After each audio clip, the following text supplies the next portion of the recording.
Greetings, this is Vane and welcome back to Let's Play Avernum 2. Okay, let's have a look. To the northeast you can see a long finger of stone protruding out over the massive chasm.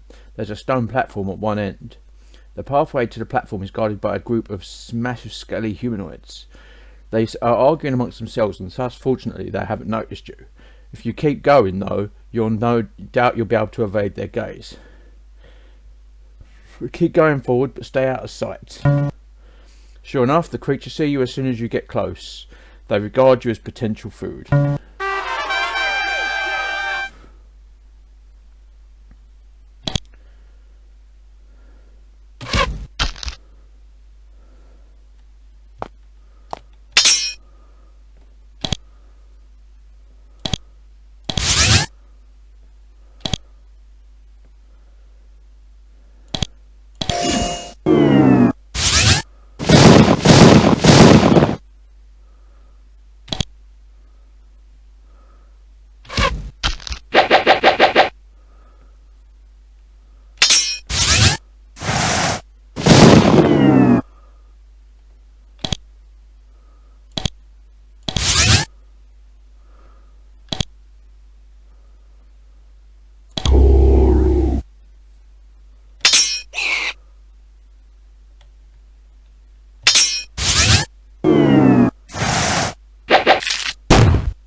You see an ancient stone platform here poking out over the chasm. You see another platform on the other side, however, that you see no easy way to get across.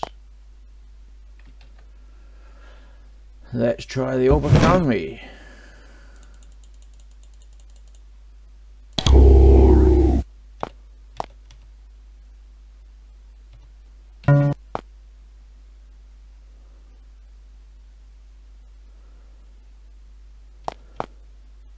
You plummet to your death. No!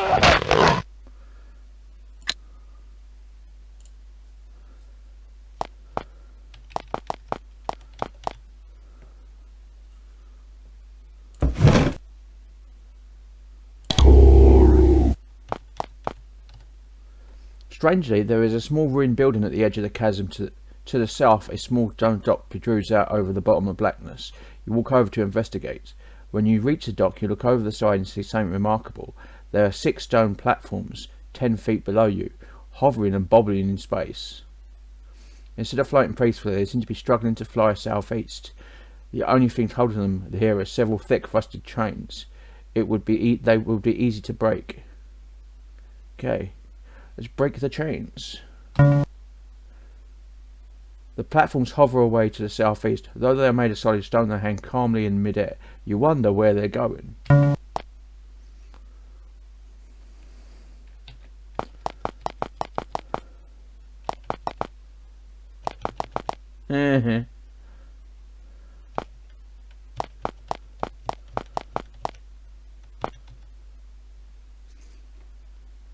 There's an ancient stone platform here poking out over the chasm. There's another on the other side.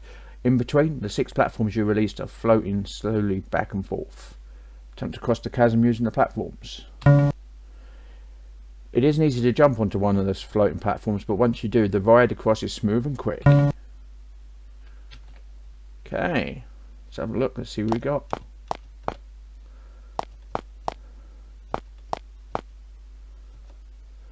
The air in this cavern is humid, stagnant and pungent.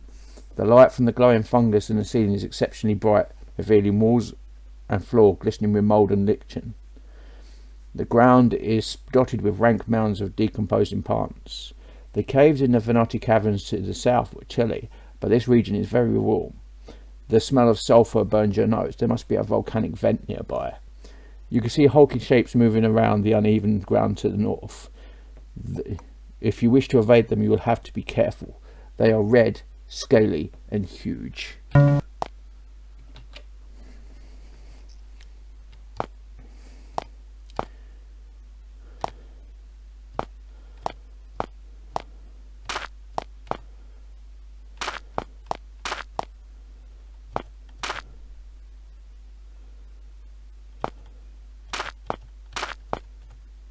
In the corner of this cavern, someone has built a crude tower.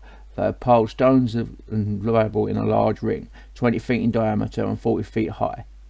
There is a small hole at the base. You could barely fit through it. You look through the hole, but you can't make out what's inside. Let's enter and search the building. Fortunately, the tower is unoccupied. It is strange. The tower is filled with the shed skins of shitrax. Thousands of the insect-like creatures have come here to shed their skins. Some of them will also come here to die. Mummified bodies and shed skins are piled waist high, wasting away and adding the already intense stink of these caverns. In the centre of the tower, you find something interesting on a low stone slab. There are hundreds of small insects, carefully wrapped in some web-like material, laid out in rows. Let's take him.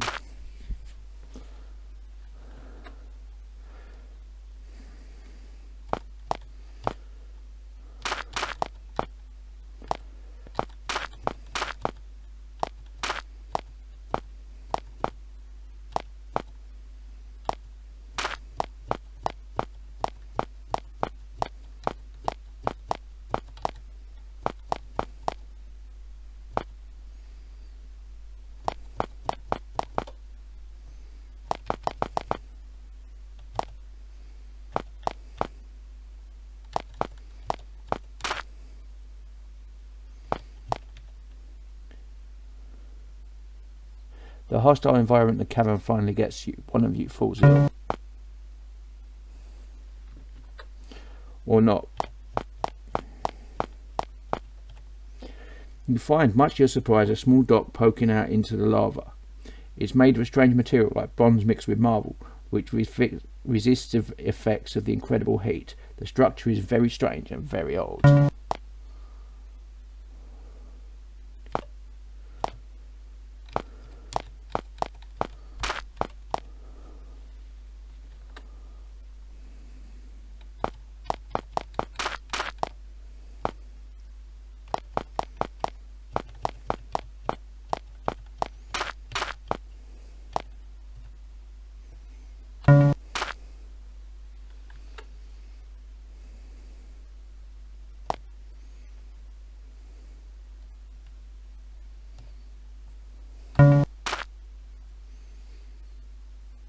Keep trying to make one of us here, what, don't you?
The lava dome, okay.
You stand at the entrance of a huge basalt dome, lit by glowing veins of green glowing stone embedded in the walls.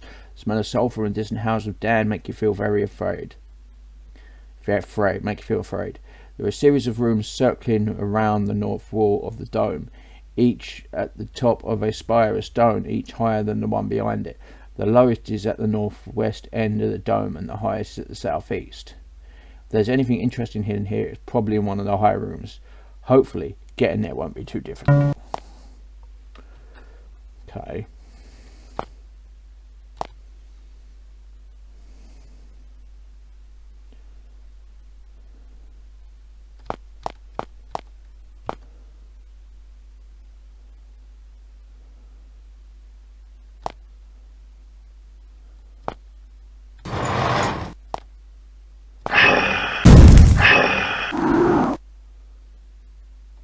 So we've got hydrates, okay.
You've never experienced a smell as bad as this. The pen is the home of the dome's hordlings, the lowest and filthiest of demon kind. This is where they spend their time thinking of evil thoughts and wallowing in grossness.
There's a Venati body here. The time and heat have made it all stinky and unpleasant. Search. Cringing and wincing, you search the decaying body. You find nothing of use. The Venati's poncho is ripped and worthless. Its supply has been looted. You start to feel rather ill.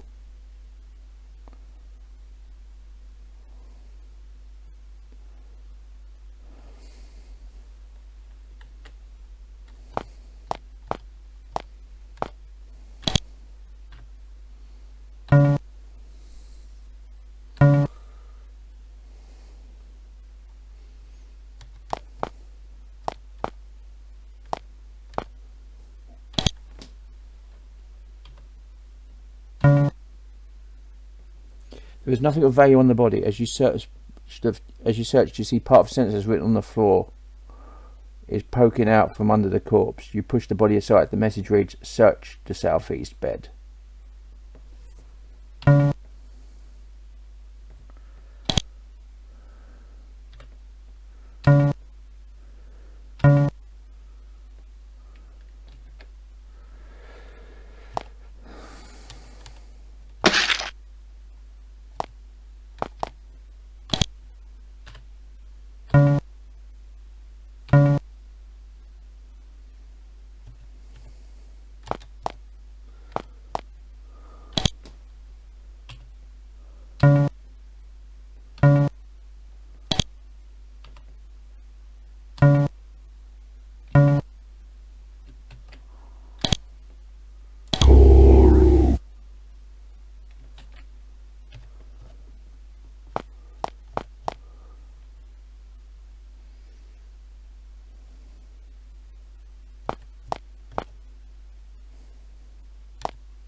Before you deal with the final blow, You demand that Grusno tells you how to reach the upper chambers of the tower. She gasps. Button.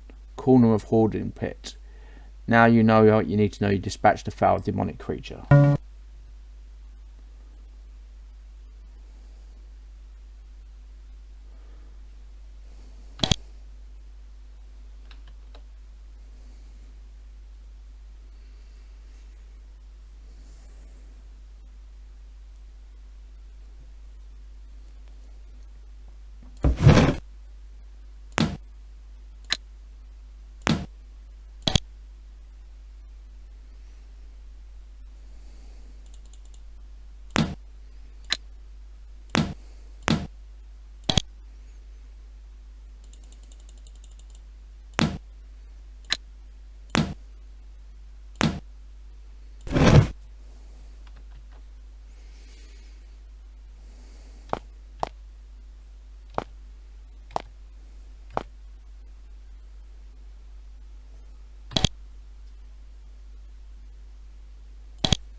How pleasant. Someone has a rather nice bedroom here. 6 cosy looking beds line the wall of the room, and it's a high, relaxing lilac smell of the room.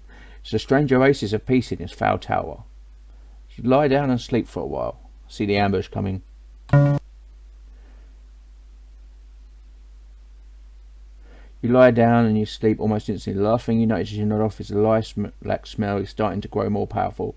You start to feel suspicious, but you're too tired to do anything about it. You don't wake up. You stay peacefully asleep even when a half dozen hungry hoardlings enter the room.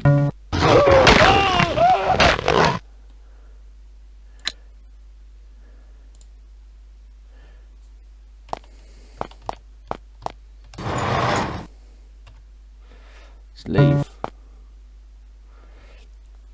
Obvious trap is obvious.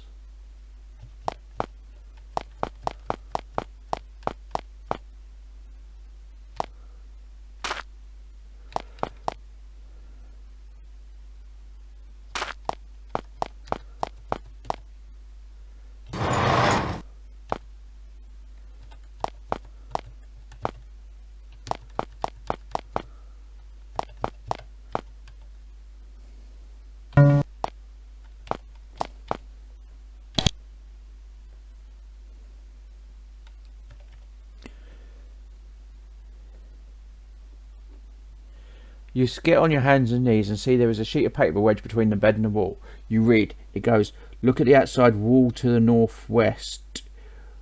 When you go, walk next to the wall.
When you get close to the wall, you see that the stone blocks is loose.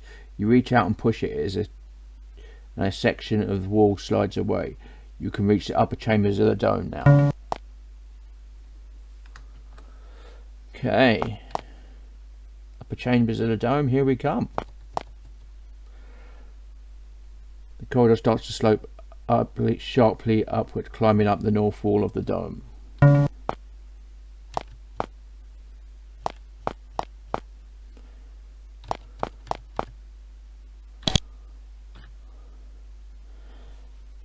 There is a much abused corpse of the Venati here. Everything of value has been stripped from it.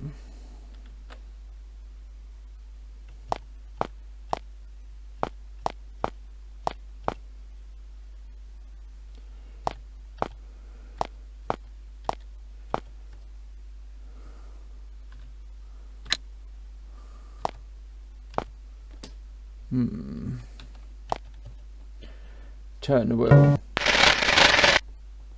Turning wheel, a section of wall to the northeast grinds out of the way. There is an explosion by the altar. Two braziers burst into flame. Several hulking creatures emerge from the cloud of sulphur smoke. One of them laughs at you. You are invading the realm of Cordadis. Now you will pay. We will take you to him and he will feed. You notice that one creature looks familiar. It looks like a much larger version of Guzanar, the imp you killed below. It points at you and shouts, you're the ones who killed my little sister. You will pay.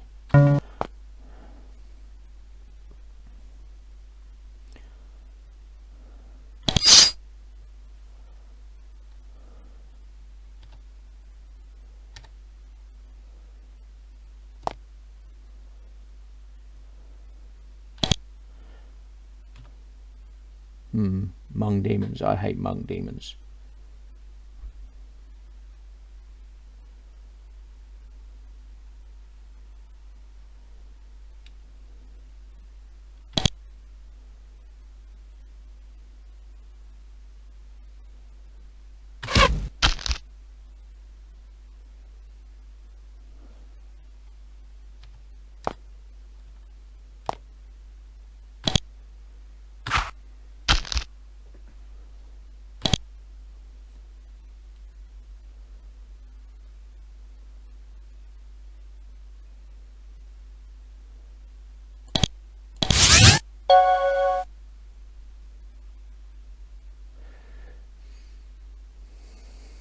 One of the creatures has just been charmed. He will start to fight you.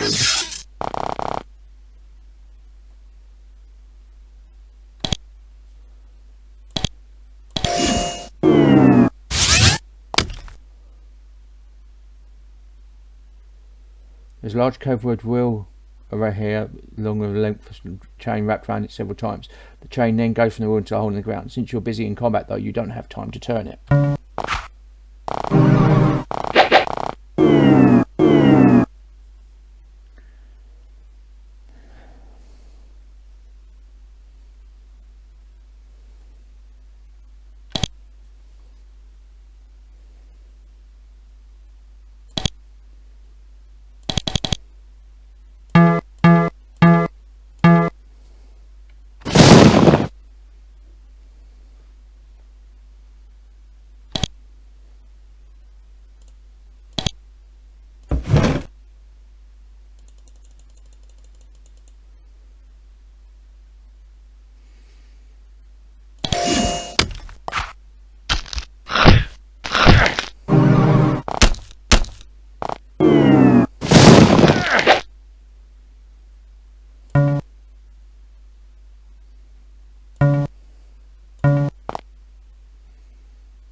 Okay.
Yep, okay, so we're not going to be able to do this one.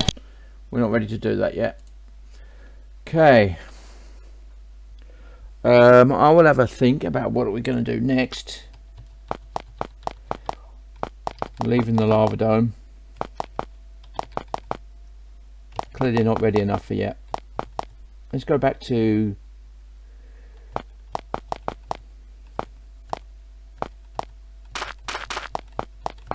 old guy.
Do you have any advice on how to find the crystal souls?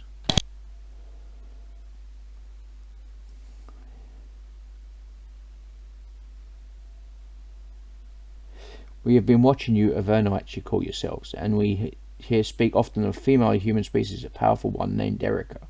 She is skilled in magic. She may be able to help you track the souls down. Okay.